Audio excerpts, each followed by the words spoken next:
Supreme কোর্টের নির্দেশ ছিল গতকাল, আর সেই মতো আজ সকালে আরজিকর মেডিকেল কলেজ হাসপাতালের নিরাপত্তার দায়িত্ব নিল কেন্দ্রীয় বাহিনী। সরাসরি সেই ছবি দেখাচ্ছে আপনাদের।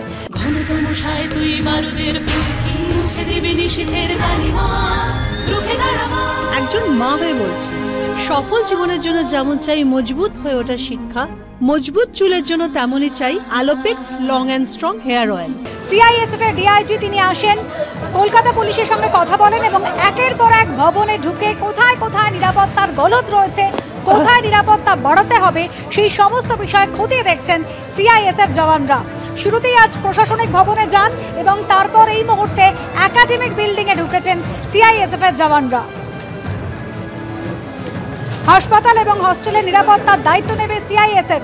সেই মতো আজ সকাল থেকেই নিরাপত্তার দায়িত্ব নিতে হাসপাতালে এসে পৌঁছেছে সিআইএসএফ। পার্থপ্রতিম ঘোষ আমাদের প্রতিনিধি সরাসরি রয়েছেন আমাদের সঙ্গে। পার্থপ্রতিম, একের পর এক ভবনে যাচ্ছেন সিআইএসএফ জওয়ানরা।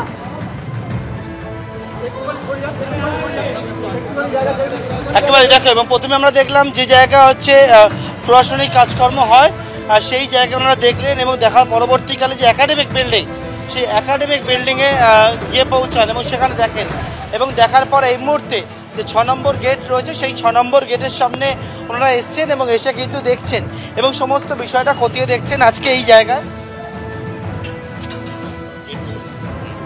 এবং বিভিন্ন যে গেটগুলো রয়েছে সেই গেটগুলো, কতগুলো গেট রয়েছে, কোন জায়গায় গেট রয়েছে, সেই বিষয়টা কিন্তু ডিআইজি সিআইএসএফ তিনি একেবারে যে টিম নিয়ে এসছেন সেই টিম নিয়ে কিন্তু দেখছেন। এই মুহূর্তে 6 নম্বর গেট, যে 6 নম্বর গেট একটি গেট রয়েছে সেই 6 নম্বর গেট দেখছেন এবং পরপর হাসপাতালের চারপাশে কি অবস্থা, সেই হাসপাতালের চারপাশ একেবারে ঘুরে ঘুরে দেখবেন ওনারা। এবং এই যে বাইরে যে জায়গায় কিন্তু গত 14 তারিখ রাত্রেবেলা তাণ্ডবের ঘটনা ঘটে, এই যে রাস্তা যেখান থেকে কিন্তু দুষ্কৃতীরা তারা হাসপাতালের মধ্যে ঢোকে, ভাঙচুর চালায়, তাণ্ডব চালায় এমার্জেন্সি বিল্ডিংয়ে, সেই জায়গায় কোন গেট থেকে ঢুকেছিল সেই বিষয়টাও কিন্তু দেখছেন ওনারা, আমরা জানতে পারছি। এবং এই মুহূর্তে 6 নম্বর গেট থেকে বেরিয়ে অন্যান্য যে গেটগুলো রয়েছে সেই সমস্ত জায়গা, অর্থাৎ গোটা আরজিকর হাসপাতাল চত্বর কার্যত কিন্তু ওনারা ঘুরে দেখছেন এবং দেখে কোন জায়গায় কত ফোর্সের দরকার সেটা দেখছেন। এবং আমরা যেটা সূত্র মারফত জানতে পারছি আজকের মধ্যেই সম্ভব হলে কিন্তু যে গোটা বিষয় তারা দায়িত্ব নিয়ে নেওয়ার, অর্থাৎ নিরাপত্তার দায়িত্ব সেটা কিন্তু নিয়ে নেবেন। তবে এখন পুলিশ, হাসপাতাল কর্তৃপক্ষ সঙ্গে সিআইএসএফ এর আধিকারিকরা, ডিআইজি সিআইএসএফ তিনি কিন্তু ঘুরে দিচ্ছেন। কলকাতা শহরের যে হাসপাতাল সেই হাসপাতাল নিরাপত্তার দায়িত্বে থাকবে কেন্দ্রীয় বাহিনী, আধা সেনা মোতায়েন করা হবে, সেই নির্দেশ সুপ্রিম কোর্টের তরফ থেকে দেওয়া হয়েছে।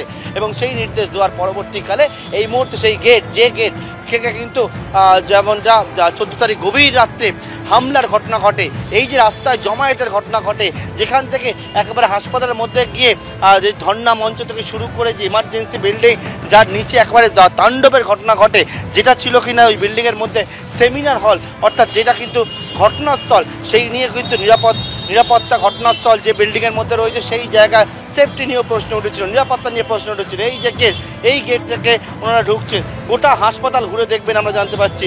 এবং এই মুহূর্তে এই গেট থেকে ঢোকার পরবর্তীকালে এমার্জেন্সি যে বিল্ডিং রয়েছে, অর্থাৎ যেখান থেকে, যে গেট থেকে দুষ্কৃতীরা ঢুকেছিল, ঢোকার পরবর্তীকালে এমার্জেন্সি বিল্ডিংয়ের যে জায়গায় তারা 14 তারিখ মধ্যরাতে হামলা চালায়, সেই সমস্ত জায়গায় কিন্তু একেবারে যাচ্ছেন, কি কোন জায়গা থেকে ঢুকেছিল, গেটগুলোর কী অবস্থা রয়েছে সেইটা দেখছেন। একেবারে দেখতে পাচ্ছি এমার্জেন্সি যে বিল্ডিং, যে বিল্ডিংয়ের মধ্যেই কিন্তু ঘটনাস্থল, তো সেমিনার হল, যেখানে কিন্তু নৃশংস ঘটনা ঘটে 8 তারিখ গভীর রাতে, খুন এবং ধর্ষণের মতো যে ঘটনাটি ঘটে, সেই ঘটনা যে বিল্ডিংয়ে ঘটে 14 তারিখ রাত্রিবেলা, সেই বিল্ডিংয়ের মধ্যেই কিন্তু হামলার ঘটনা ঘটে, সেই সমস্ত বিষয় সেই বিল্ডিংয়ে গিয়ে কিন্তু ওনারা খতিয়ে দেখছেন। এই মুহূর্তে হাসপাতালে কর্তৃপক্ষ রয়েছে, কোন কোন বিষয়গুলো মোটামুটি বলে যাচ্ছে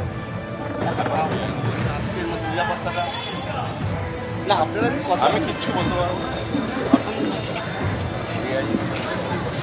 না, মানে আপনার নিরাপত্তা দিকটা বারবার করে যেটা প্রশ্ন উঠছে, নো সেফটি নো ডিউটি, এই যে প্রশ্নটা তুলছেন সেই সেফটি দেওয়ার জন্য আপনারা কোন কোন বিষয়গুলোর মধ্যে বললেন?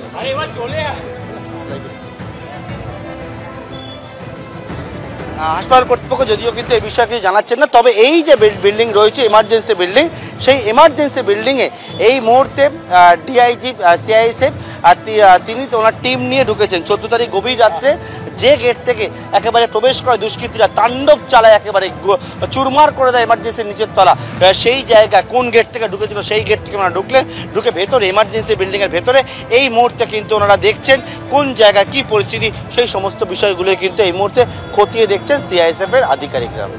একেবারে বার্ধপ্রতিম তুমি নজর রাখো শুধুমাত্র আরজিকর হাসপাতালের ভেতরে কোন কোন বিল্ডিং রয়েছে এবং সেই বিল্ডিং এর মধ্যে কোন কোন বিভাগ রয়েছে সেটাই নয়, এই মুহূর্তে এমার্জেন্সি বিভাগে ঢুকেছেন সিআইএসএফ জওয়ানরা। ঠিক যেভাবে 14ই আগস্ট মধ্যরাতে তাণ্ডব চালানো হয়েছিল, কোথা থেকে এসেছিল সেই বিক্ষোভকারীরা, আন্দোলনকারীরা এবং কোথায় জমায়েত হয়েছিল সেই এক একটি বিষয় কিন্তু খতিয়ে দেখার চেষ্টা করছেন সিআইএসএফ জওয়ানরা।